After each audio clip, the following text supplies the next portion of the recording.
Nå, så vil jeg lige teste Minnesota ud her. Det er så min startscreen. Jeg har ikke magtet at logge ind. Det er botnet. Jeg gider ikke logge ind med min live. Men så kører jeg bare 4chan her. Ude i desktop mode. Og jeg kan gå ind på Google. Og hvis jeg gerne vil se skrivebordet,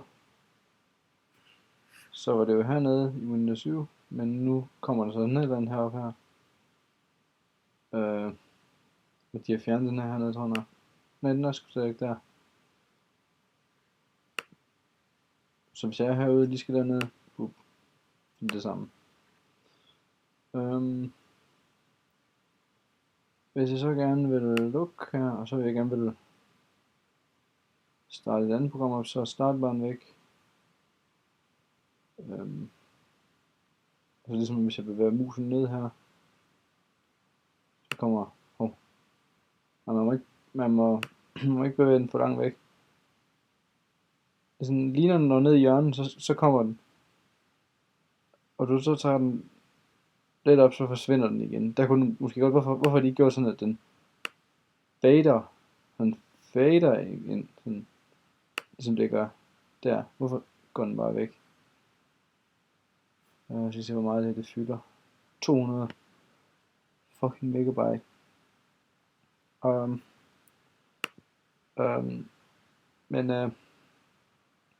Men ja, så går du ind i start her, og så kan du høre Zac Brown. Hvis jeg gerne vil stoppe ham igen, så kommer der sådan en stor stop-knap. I don't know what the fuck is going on her. Altså jeg kan godt forstå, at det her det er meningen, at det skal være til en tablet, men hvorfor skal det være på en desktop det her?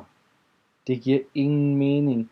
Der er ikke nogen, der gider at gå ind og trykke på fotos, og så er sådan en half-assed fucking lorte metro-program til at køre alle ens fucking lorte services, når man kan gå ud i desktopet, åbne sine billeder op i clean environments. Så er de her fucking gestures oppe i hjørnet, så trækker den op, ned, så kan du se de programmer, du har kørt. Men det er kun metaprogrammer, du kører her. Så hvis jeg kan så, fordi du går ind i Internet Explorer, så er jeg lost her, fordi jeg kommer til at åbne en GIF, og så går den ned væk, og så kan jeg, og så ved jeg ikke, hvordan jeg går tilbage. Det ved jeg nu. Men det er så åbenbart Metro-appen. Jeg skal simpelthen højreklikke.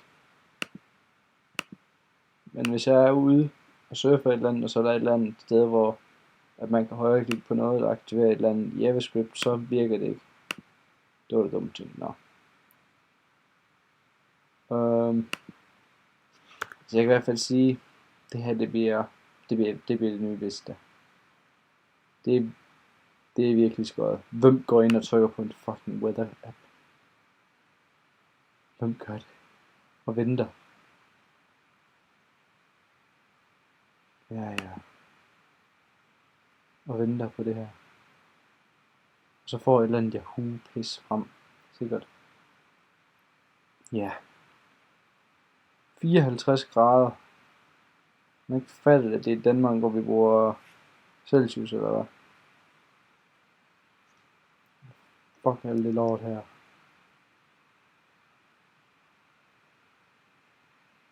Det er jo ikke en fucking tablet, jeg har. Det er en PC. Jeg magter det ikke mere. Stop.